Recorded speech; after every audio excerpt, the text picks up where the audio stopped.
सिंहासन 32 14वीं पुतली सुनयना की कहानी। 14वीं पुतली सुनयना ने जो कथा कही वह इस प्रकार है।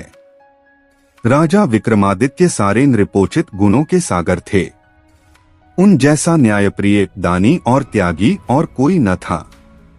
इन नृपोचित गुणों के अलावा उनमें एक और गुण था। वे बहुत बड़े शिकारी थे तथा निहत्थे भी हिंसक से हिंसक जानवरों का वध कर सकते थे।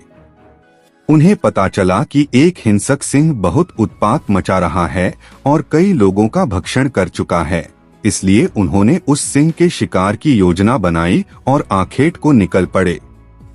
जंगल में घुसते ही उन्हें सिंह दिखाई पड़ा और उन्होंने सिंह के पीछे अपना घोड़ा दौड़ा दिया। वह सिंह कुछ दूर पर एक घनी झाड़ी में घुस गया। राजा घोड़े से कूदे और उस सिंह की तलाश करने लगे। अचानक सिंह उन पर झपटा तो उन्होंने उस पर तलवार का वार किया। झाड़ी की वजह से वार पूरे जोर से नहीं हो सका, मगर सिंह घायल होकर दहाड़ा और पीछे हटकर घने वन में गायब हो गया। वे सिंह के पीछे इतनी तेजी से भागे कि अपने साथियों से काफी दूर निकल गए। सिंह फिर झाड़ियों में छुप गया। राजा ने झाड़ियों में उसकी खोज शुरू की। अचानक उस शेर ने राजा के घोड़े पर हमला कर दिया और उसे गहरे घाव दे दिए।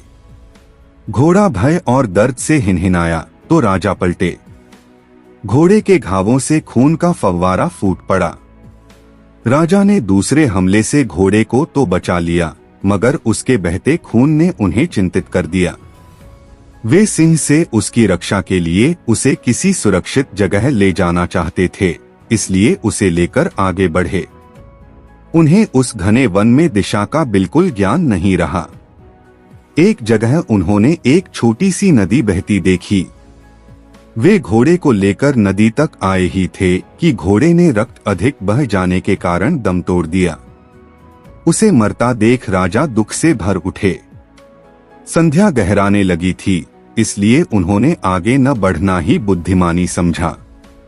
वे एक वृक्ष से टिककर अपनी थकान उतारने लगे। कुछ ही क्षणों बाद उनका ध्यान नदी की धारा में हो रहे कोलाहल की ओर गया। उन्होंने देखा दो व्यक्ति एक तैरते हुए शव को दोनों ओर से पकड़े झगड़ रहे हैं। लड़ते लड़ते वे दोनों शव को किनारे लाए। उन्होंने देखा कि उनमें से एक मानव मुंडों की माला पहने विभत्स दिखने वाला कापालिक है तथा दूसरा एक बेताल है, जिसकी पाठ का ऊपरी हिस्सा नदी के ऊपर उड़ता सा दिख रहा था। वे दोनों उस शव पर अपना अपना अधिकार जता रहे थे। कापालिक का कहना था कि यह शव उसने तांत्रिक साधना के लिए पकड़ा है और बेताल उस शव को खाकर अपनी भूख मिटाना चाहता था।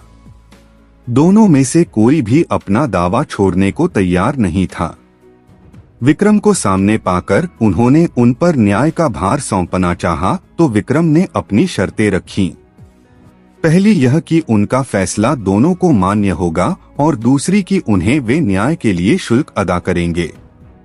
कापालिक ने उन्हें शुल्क के रूप में एक बटुआ दिया जो चमत्कारी था तथा मांगने पर कुछ भी दे सकता था।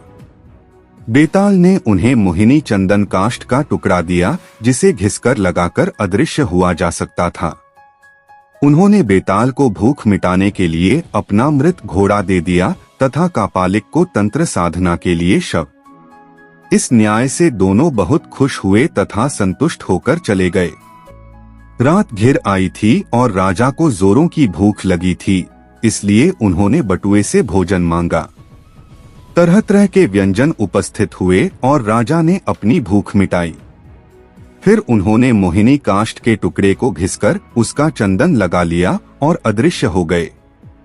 अब उन्हें किसी भी हिंसक वन्य जंतु से खतरा नहीं रहा।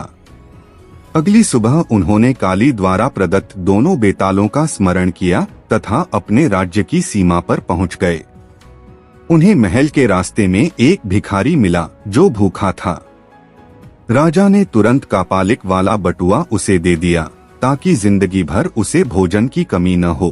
पुतली सुनयना ने कहा, बोलो राजन, क्या है इतना बड़ा हृदय तुम्हारे पास, इतना त्याग करने की क्षमता।